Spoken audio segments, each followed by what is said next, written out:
Hello दोस्तों, आप लोग के एजुकेशन करियर जोन में फिर से स्वागत है। तो आज क्लास 12 का NCERT math solution chapter 3 exercise 3.2 चलेगा। ठीक है, देखिएगा class 12 NCERT math solution chapter 3 exercise 3.3 का आज मैं इंट्रोडक्शन पार्ट करवा देता हूँ कि इसमें क्या क्या पढ़ना है ना, कि इसके अंदर में क्या है। उसके बाद मैं सारे क्वेश्चन करवाऊँगा। तो इसमें आज आपका जो होने वाला है कि ट्रांसपोज मैट्रिक्स क्या होता है, एंड देन ट्रांसपोज मैट्रिक्स के बाद बहुत सारे चीज़ आते हैं कि इसमें स्क्यू मैट्रिक्स क्या होता है, स्क्यू सिमेट्रिक मैट्रिक्स क्या होता है। तो इसके बारे में हम लोग आज थोड़ा सा चर्चा करेंगे। ठीक है, तो देखिए थोड़ा सा ध्यान दीजिएगा। ठीक है, थोड़ा सा ध्यान दीजिएगा आप लोग। चैप्टर 3 एक्सरसाइज 3.2 का ट्रांसपोज मैट्रिक्स देखिए मैंने क्या लिखा हूँ। यहाँ पे लिखा है कि let A B and M into N matrix then the matrix obtained by interchanging the row and column. Row और कॉलम जो जैसे मैंने कोई भी मैट्रिक्स दिया हुआ है, ठीक है, सपोज दैट मैट्रिक्स दिया हुआ है, उसको रो को कॉलम में और कॉलम को रो में चेंज कर देते हैं, that is called transpose matrix. Clear, मैंने यहाँ पे डिफाइन कर दिया हूँ। और यहाँ पे लिखा हूँ कि it is denoted by A dash और ए टी, मतलब इसको डिनोट करने का तरीका ये ट्रांसपोज इस तरह से भी लिख सकते हैं या इस तरह से भी लिख सकते हैं, दोनों तरीका है आपका डिनोट करने का। ठीक है, समझ में आ गया होगा। देखिए मैं एक एग्जांपल से ज़्यादा बेटर समझ में आएगा। एग्जांपल सब समझाने का कोशिश करते हैं आप लोग का क्या है। तो देखिए एग्जांपल में आपका है कि लेट ए इक्वल टू दिया हुआ है 1 2 3 4 5 6 है ना, ये मैट्रिक्स दिया हुआ है। ठीक है, ये आपका जो मैट्रिक्स दिया हुआ है, ठीक है, अब इसको बोलेगा फाइंड करना है ए ट्रांसपोज करना है, ए फाइंड करना है। तो ए ट्रांसपोज कैसे निकल जाएगा सरकार? आपका जो निकलेगा, जो हम क्या बताए थे यहाँ पे, क्या interchanging the row and column, interchanging the row and column, यानी रो से कॉलम, कॉलम से रो चेंज कर देंगे, दैट इज कॉल्ड आपका हो जाता है ट्रांसपोज ऑफ मैट्रिक्स। देखिए तो ये जो आपका कॉलम था उसको मैंने क्या बना दिया, रो बना दिया, सेकंड कॉलम को सेकंड रो बना दिए, थर्ड कॉलम को थर्ड रो बना दिए, तो इंटरचेंज कर गया। तो इसी को हम लोग क्या कहते हैं, आपका ट्रांसपोज मैट्रिक्स, यानी कॉलम से रो और रो से कॉलम जो हो जाता है उसको हम लोग कहते हैं ट्रांसपोज मैट्रिक्स चेंज करने के बाद। और ट्रांसपोज मैट्रिक्स को ए ट्रांसपोज या ए डैश से हम लोग डिनोट करते हैं। ठीक है, चलते यहाँ तक समझ में आएगा ट्रांसपोज मैट्रिक्स क्या होता है। अब हम लोग चलेंगे थोड़ा सा प्रॉपर्टीज और ट्रांसपोज मैट्रिक्स क्या होता है इसके बारे में देखते हैं। अगला है देखिएगा प्रॉपर्टीज के बारे में हम लोग डिस्कस कर लेते हैं। ट्रांसपोज मैट्रिक्स का प्रॉपर्टीज क्या क्या होता है इसके बारे में हम लोग डिस्कस कर लेते हैं।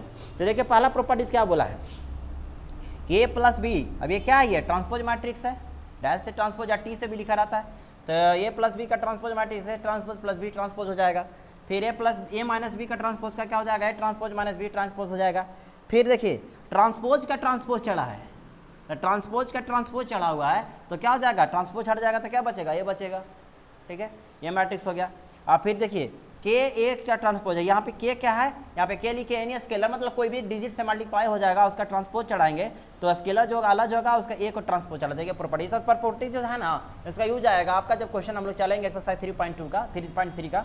और देखिए A B transpose, A into B का ट्रांसपोज है तो पूरे का ट्रांसपोज है तो इसको अलग अलग करके हम लोग मल्टीप्लाई कर सकते हैं। ठीक है, यहाँ तक समझ में आएगा प्रॉपर्टीज। चलते हैं नेक्स्ट आपको सिमेट्रिक मैट्रिक्स क्या होता है, सिमेट्रिक मैट्रिक्स के बारे में। यहाँ पे अगला है सिमेट्रिक मैट्रिक्स। सिमेट्रिक मैट्रिक्स बहुत जाना जरूरी है। ठीक है, सिमेट्रिक मैट्रिक्स के बारे में जानिएगा तब ये जाकर के डॉट आपका क्वेश्चन आपका समझ में आएगा, क्वेश्चन बनेगा। ठीक है ना, समझ रहे हैं। तो देखिए सिमेट्रिक मैट्रिक्स क्या होता है, देखिएगा सिमेट्रिक मैट्रिक्स के बारे में थोड़ा सा मैं जिक्र कर देता हूँ। लिखा है कि let A B any square matrix. हाँ भैया, क्या होना चाहिए, स्क्वायर मैट्रिक्स, समझ रहे ना, स्क्वायर मैट्रिक्स होना चाहिए तभी जाकर के आप सिमेट्रिक मैट्रिक्स कह सकते हैं उसको। अगर स्क्वायर मैट्रिक्स नहीं है तो नहीं होगा। अब आप बोलिएगा कि स्क्वायर मैट्रिक्स क्या है, तो पीछे वाला वीडियो में जाकर देखिए ना स्क्वायर मैट्रिक्स क्या है, टाइप्स ऑफ मैट्रिक्स में बताए थे। और जो नहीं देखे हैं वो जाकर देखिए, और जो देखें तैयो हम बता देते हैं यहाँ पे स्क्वायर मैट्रिक्स क्या होता है। स्क्वायर मैट्रिक्स कहता है कि नंबर ऑफ रो और नंबर ऑफ कॉलम दोनों का सेम होता है, जितना रो है उतना ही कॉलम होगा, तो वही होता है स्क्वायर मैट्रिक्स। समझ गए। तो then A is said to be symmetric matrix. अब ए इक्वल टू, यहाँ पे इसका रूल हो गया ए इक्वल टू ए ट्रांसपोज। तो देखिए यहाँ पे जितना रो है लेफ्ट टू राइट जाते हैं तो रो, टॉप टू बॉटम आते हैं तो कॉलम, ये तो समझ रहे ना। तो दो रो है दो कॉलम है, दो रो है दो कॉलम है, दो रो है दो कॉलम है, दो रो है दो कॉलम है, तो स्क्वायर मैट्रिक्स हो गया। ये क्वेश्चन गिवन दिया हुआ है इक्वल टू। अब इसका पूछा है कि भैया सिमेट्रिक मैट्रिक्स क्या हो जाएगा, तो यहाँ पे रूल मैंने बताया हूँ ए इक्वल टू ए ट्रांसपोज। तो इसका क्या चढ़ा दीजिएगा, पहले ये ट्रांसपोज निकालिएगा, इसका ए ट्रांसपोज निकालते हैं तो रो का कॉलम और कॉलम का क्या बन जाएगा, रो बन जाएगा। देखिए फिर से वही चीज आ गया, जो मैट्रिक्स दिया हुआ था उसका ट्रांसपोज निकाले, फिर से वही आ गया, तो कहेंगे कि कैसा मैट्रिक्स है भैया, ट्रांसपोज मैट्रिक्स है। इसलिए लिख देंगे ए इज सिमेट्रिक मैट्रिक्स हो जाएगा, सिमेट्रिक्स मैट्रिक्स। समझ गए कैसे सिमेट्रिक मैट्रिक्स हुआ? जो मैट्रिक्स दिया रहेगा सबसे पहले तो स्क्वायर मैट्रिक्स होना चाहिए सिमेट्रिक मैट्रिक्स में, और जो स्क्वायर मैट्रिक्स है उसका हम लोग ट्रांसपोज निकालेंगे, और ट्रांसपोज निकालने के बाद फिर से वही मैट्रिक्स आ जाए जो मैट्रिक्स दिया हुआ था। देखिए मैं इसका ट्रांसपोज निकाला था, फिर से वही मैट्रिक्स आ गया, तो कहेंगे कि A = A ट्रांसपोज हो गया, तो कहेंगे कैसे मैट्रिक्स, कौन सा मैट्रिक्स है ये, सिमेट्रिक मैट्रिक्स है। क्लियर? अब चलते हैं नेक्स्ट, स्क्यू सिमेट्रिक मैट्रिक्स क्या होता है? Let A be a square matrix, then A is said to be a skew symmetric matrix if A is equal to -A dash, यानी A ट्रांसपोज। ठीक है, जिसमें केवल माइनस लगा देना है। मैं एक एग्जांपल लिया हूँ, A = दिया हुआ है, तो इसका पहले क्या करेंगे हम लोग, A ट्रांसपोज निकालेंगे सरकार, तो रो का कॉलम का रो कर दिए, तो 0 - 5 और 5 0 हो जाएगा।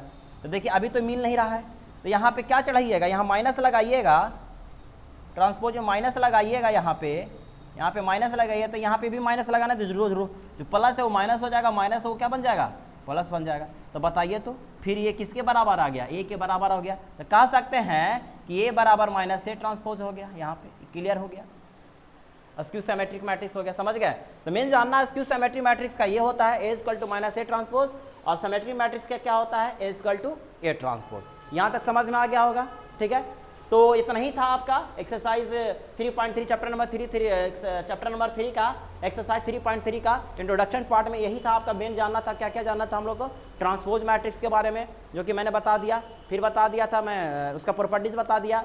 इसके बाद क्या है, सिमेट्रिक मैट्रिक्स क्या होता है, तो सिमेट्रिक मैट्रिक्स के बारे में बता दिया कि A = A ट्रांसपोज होता है, सेम आ जाएगा तो आपका सिमेट्रिक मैट्रिक्स हो जाएगा। अगला बात है स्क्यू सिमेट्रिक मैट्रिक्स क्या होता है, स्क्यू सिमेट्रिक मैट्रिक्स क्या कहता है कि square matrix then A is said to be skew symmetric matrix if A = -A transpose, नहीं कहने के बाद इसका ट्रांसपोज निकालने के बाद आपका माइनस लाना के बराबर रहता है स्क्यू सिमेट्रिक मैट्रिक्स। यहाँ तक समझ, एग्जांपल भी मैंने दे दिया हूँ, तो यहाँ तक समझ में आ गया होगा बहुत अच्छे से। ठीक है, तो यहीं तक रहने देते हैं वीडियो में, और नेक्स्ट वाले वीडियो में चलेंगे इसका एक्सरसाइज स्टार्ट करेंगे। ठीक है, छोटा सा टॉपिक था ये, इंट्रोडक्शन था, तो नेक्स्ट वाले वीडियो में हम लोग चलेंगे एक्सरसाइज 3.3 का लेकर के सारे क्वेश्चन लेकर चलेंगे। ठीक है ना, यहाँ तक रहने देते हैं, मिलते हैं नेक्स्ट वीडियो में, तब तक के लिए जय हिंद।